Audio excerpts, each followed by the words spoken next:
Fighting games in the early 1990s were hitting their boom, with arcades jumping with all the different flavors of beatings. Street Fighter II kicked off the high point, with many other games joining in on kids and adults alike throwing their quarters away.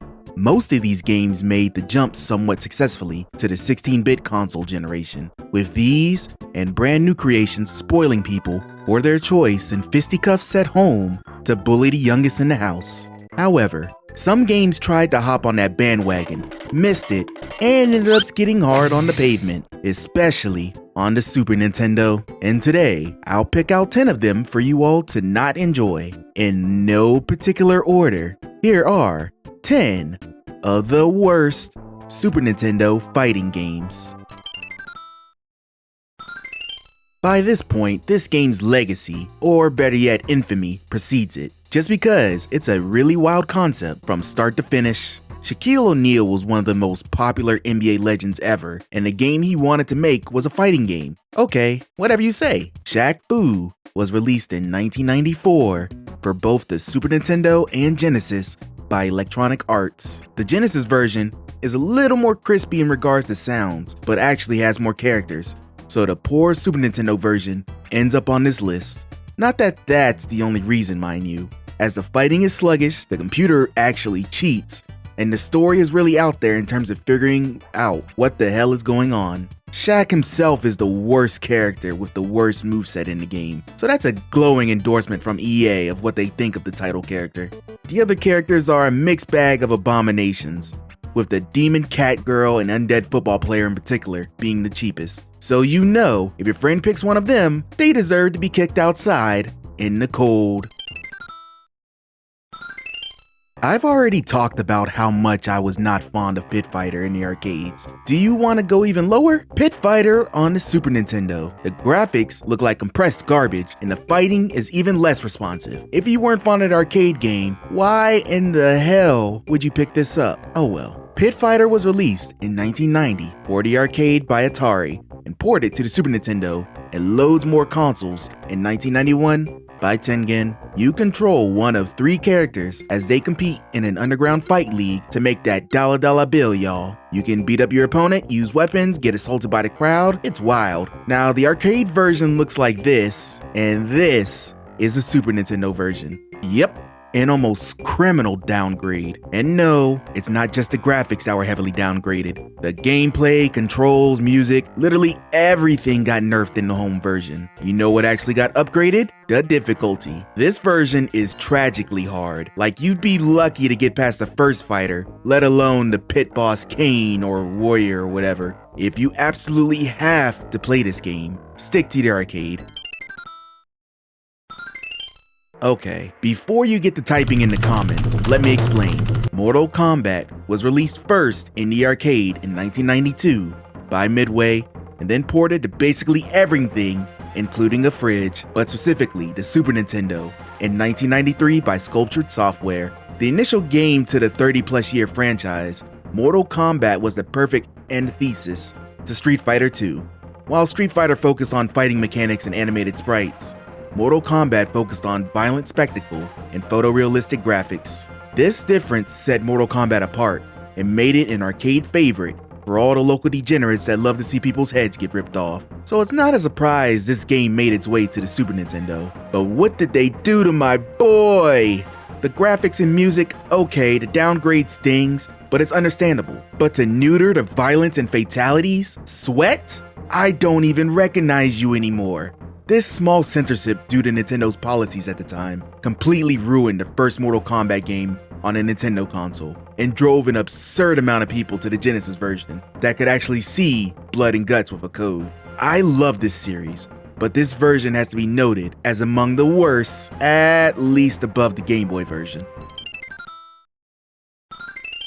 Furry Fighting for the whole family. Brutal Paws of Fury was released in 1994 by GameTech and Eurocom for the Super Nintendo, Genesis, Sega CD, 32X, DOS, Amiga, and Amiga CD32. The plot of this game is a standard tournament, which is pretty common for fighting games. In this instance, with anthropomorphic animals competing. This is standard fighting game affair, where you pick a furry character, beat up the other furry characters that are lined up against you until you get to the final furry character boss, the Dalai Lama. Nothing offensive so far, right? Well, actually play the game. You know what helps a sluggish game? The controls not working. Yeah, sometimes the buttons literally wouldn't respond, and you look crazy while the opponent murders you. Well, how about the special moves? Well, you can't do them! As you go through the arcade ladder, you go up in belt rank and also learn each character's special moves. That's pretty cool, right? Until you realize you have less fights to actually use them, making the mechanic burdensome. And when you're struggling to actually play the game you're trying to have fun with, you know you got a stinker on your hands. Rise of the Robots is not a good game. There we go, an entry right there. Okay, fine. Rise of the Robots was released in 1994 for the Super Nintendo, Genesis, and 3DO by various publishers, but developed on the Super Nintendo by Data Design Interactive. A futuristic fighting game, you control the android as he takes on other buckets of bolts, ranging from a Roomba to ED-209. Before I tear into this again, let me remind you that the animation is actually really good, with the graphics and cutscenes actually being among the most impressive on the console. And the title riff by Brian May is good, I guess? Now the bad. Bad controls, not being able to play as anyone else in one player, not being able to not choose a cyborg in two player, horrible music, horrible game feel, it just keeps going on and on. This game isn't even fun to play as a joke with friends like the other games are. You'll just end up getting frustrated and throwing this game in a blender where it belongs.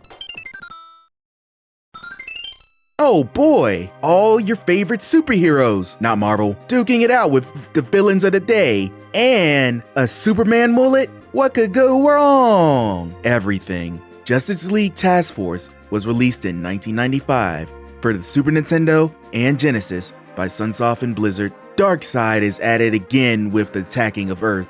And oh no, all your friends are clones. What do we do? Beat them up. So yeah, you beat up your friends, beat up a couple half-assed villains thrown in, then beat up Darkseid and you win. Yay! This game animates like ass. The sprites look good sitting still, but once they move, it all goes downhill. What helps out a bad looking game? How about a bad controlling game as well? The special moves in particular deserve notice for being hard enough to execute, and not even worth it in the end in terms of damage. You get the feeling this game was developed by Marvel as a hit piece, cause I don't know how they thought this would endear itself to the DC fanboys at the time it was released. Though I can't imagine the chicken tendy throwing from here.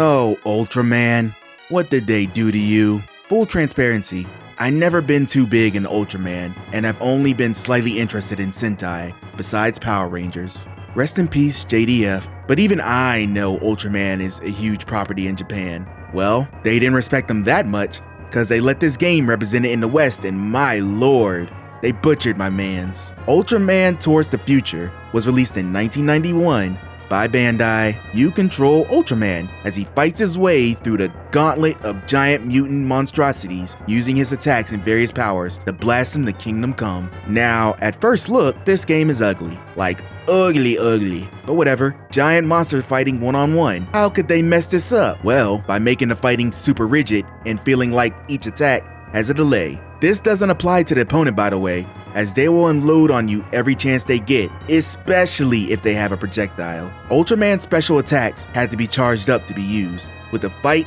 only ending when the opponent's health is drained and you wait to use the strongest attack on them. So if it misses, tough shit, wait for it to charge again. I already wasn't enjoying myself playing this, and you give me the middle finger while doing so? Well, guess what's going in the trash can? Now this looks like an innocent enough nothing burger of a game at first glance, right? Bland enough to look like a random Street Fighter clone, but escapes from the bottom with its decent looking graphics. Well, hold on there. There's a super entertaining story behind this game. Street Kombat was released on the Super Nintendo in 1993 by NCS and Irem. You control Steven, a generic white guy with a mullet and alternate cyber costume suit, as he fights random dudes for whatever reason. I know most random fighting games have bare bone mechanics, But why does it seem like this game doesn't have much reason for it to exist? Why does Steven have 2 character slots? It looks like he in the future in the other one. Well, believe it or not, this game didn't originally look like this. In all actuality, in Japan, this game was based upon a classic anime series. The originally titled Ranma Half Chonai Gekikohen was originally released on the Super Famicom and was based upon the Ranma Half anime, where it revolved around a teenager named Ranma, cursed while on a martial arts training journey to change genders when exposed to hot or cold water, working to cure themselves along with their compatriots and enemies alike. Irem saw this colorful, goofy game and said, "Let me fix that," and absolutely sapped it of all personality, making it a bare bones, bland, and overall boring fighting game for the Super Nintendo for Western audiences. Which is such a shame, honestly, as more people should know about this series and the games it inspired. Not this one though, it's pretty bad. Another game based upon a real life person? At least this one is actually based upon a martial artist and not, Shaq. Doesn't make this game any better though. Dragon, the Bruce Lee story, was released in 1994 for the Super Nintendo, Genesis, Game Gear, Master System, and the Jaguar by Virgin Interactive. This game is based upon the 1993 film of the same name and emulates the plot as best as it can. I say as best as it can, as it cherry picks what it wants to show, and the random enemies you fight, such as a sailor, chef, and martial arts teacher, while leaving out some rather important information, including the romantic side plot. But who cares about that? Time to fight! Okay, never mind, I would not like to fight anymore. This game looks washed out, with the sprites not looking impressive and the sound design matching it. The fighting itself is super simple, not much more complicated than a beat 'em up, which ironically, it could almost qualify as with how monotonous the fighting can be. You only play as Dragon, the Bruce Lee character, and all of the opponents are non-playable, even in versus mode. So I hope you and your friends have fun having endless mirror matches till you decide to finally turn the game off. I would recommend that you stick to just the movie and ignore that this even exists. Balls, balls, balls. Balls, balls, balls. Balls, balls, balls. Balls. It seems like every couple of videos I have to return to talk about this spiritual sphincter. Balls 3D was released in 1994 on the Super Nintendo, Genesis, and 3DO by PF Magic and Accolade. You pick your favorite balls as you fight with other balls before you fight the boss balls and balls them up. What else do I really need to say about this game? It's impressive that the game tried to mimic a 3-dimensional area fighter in the 16-bit era. Like if the various characters weren't an arrangement of spears, you could say that it's an ambitious game. I don't really know at what junction they decided to make the characters bouncing balls, but they really screwed the pooch. It's hard to tell what your character is even doing, let alone your opponent, and the complicated controls make this even worse. Add in the downgrade in graphics, soundtrack, and gameplay speed from the 3DO version, and you have yourself one of the worst games on the system. Have any other grapplers that should have been included? Leave them in the comments. Hope you have a good one. See ya!